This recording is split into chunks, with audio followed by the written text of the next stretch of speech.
In 373 BCE, a thriving Greek city, the political heart of its region and the home to rival sanctuaries of Poseidon, disappeared beneath earth and sea, vanished in a single night so completely that, for centuries, only rumors and legends survived.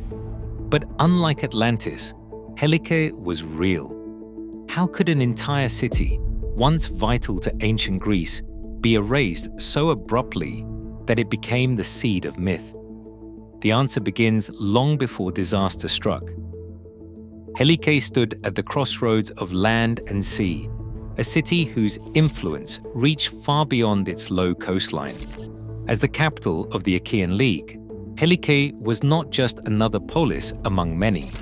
It served as the administrative heart of a confederation that united 12 cities across Achaea, giving it a voice that shaped regional decisions and alliances. The city's leadership role was not just symbolic. League councils met here, and Helike's envoys negotiated with distant powers. Trade and maritime enterprise fueled its prosperity. Positioned on the Gulf of Corinth, Helike's harbors welcomed ships from across the Mediterranean. Goods from colonies like Priene in Asia Minor and Sybaris in southern Italy flowed through its markets, evidence of a network that stretched from the Aegean to the far west. Workshops produced textiles and dyes, their remains found in the layers beneath the later silt.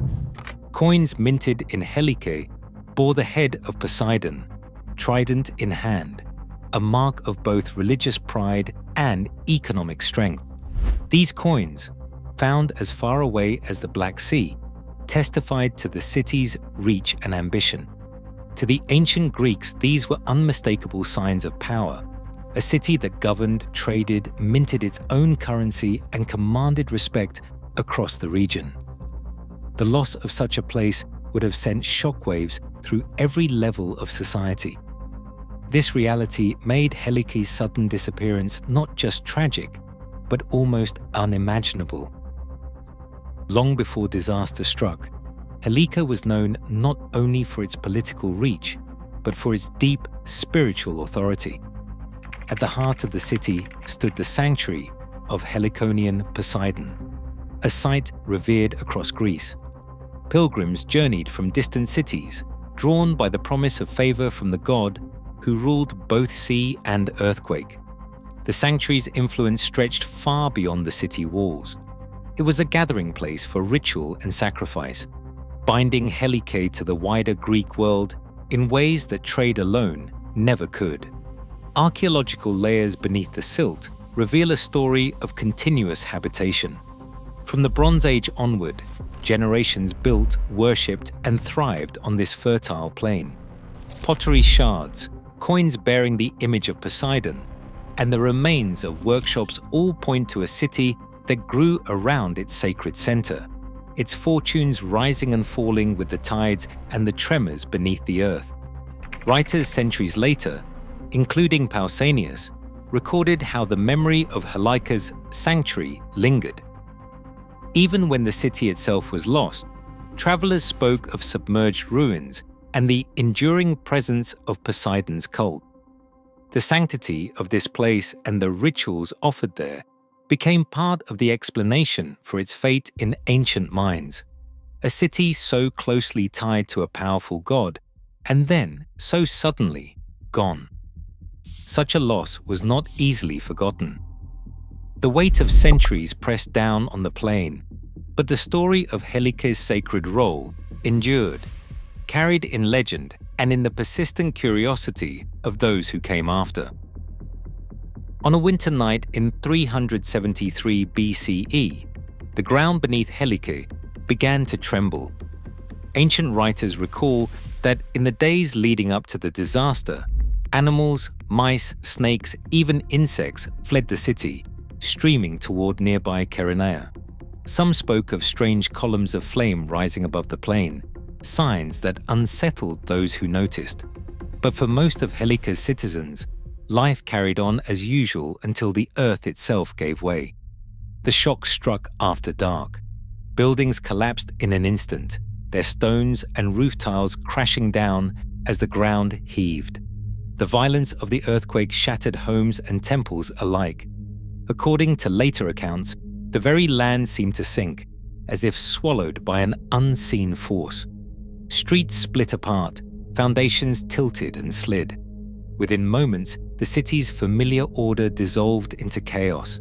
Strabo, writing centuries later, described how the sea, raised by the earthquake, swept over Helike and the temple of Poseidon. The city was not only shaken, but pulled down as the ground subsided.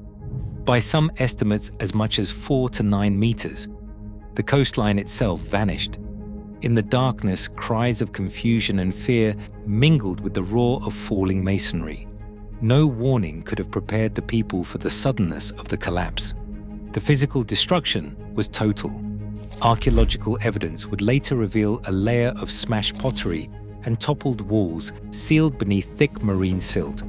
In a matter of minutes, Helike's centuries-old presence on the plain ended, its structures reduced to ruins, and its fate sealed beneath earth and water. The city's disappearance was not gradual, but sudden, irreversible, a catastrophe that would haunt memory and legend alike. After the earthquake shattered Helike, the disaster did not end with the collapse of stone and timber. In the darkness, as the ground still shook, a surge of seawater raced across the plain. Ancient writers described a wave greater than any before, swallowing the city and its people in a matter of moments.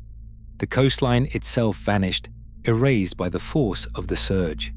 Where city streets and the sanctuary of Poseidon once stood, only a churning lagoon remained.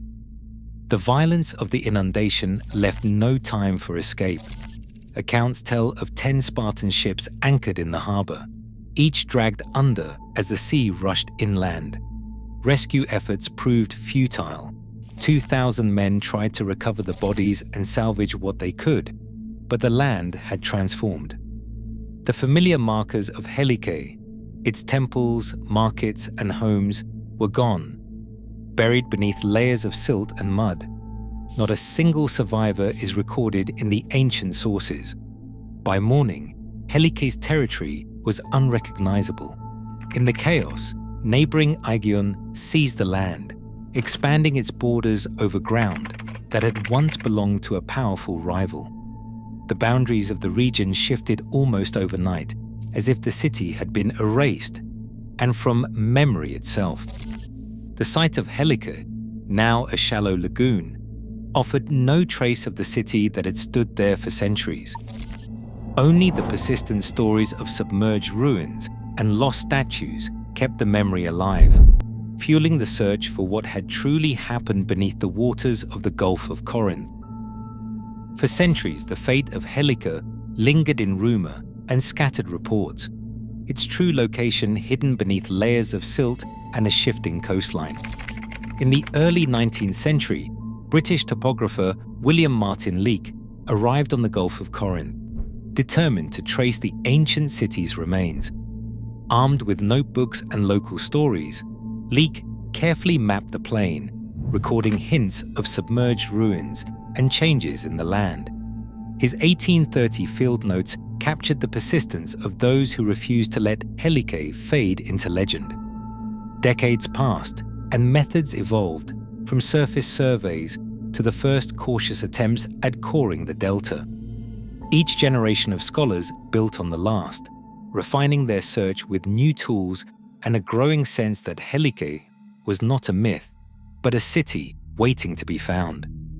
The search, marked by setbacks and renewed hope, pressed on toward a breakthrough.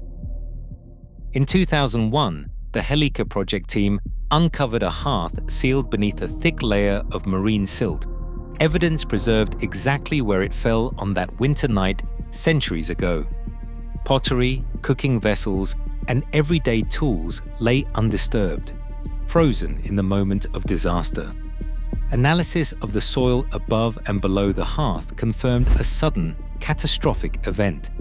Seawater and sediment had swept across the plain, burying the city's life in minutes. Trenching along the Helike fault revealed a rupture stretching over 23 kilometers, matching the scale of destruction described in ancient accounts.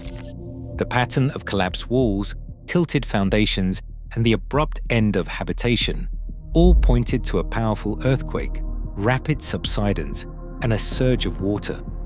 This integrated model, earthquake, fault movement, liquefaction, and flooding, now stands as the most complete explanation for Helike's disappearance. The city's fate, once the stuff of legend, is written clearly in the silt and stone beneath the delta. Helike reminds us how entire worlds can vanish, yet their stories endure beneath our feet, waiting to be found. As seismic risks threaten coastal cities even now, the Earth's memory grows ever more relevant. What other truths might still lie hidden? Subscribe for more stories and share your favorite lost city below.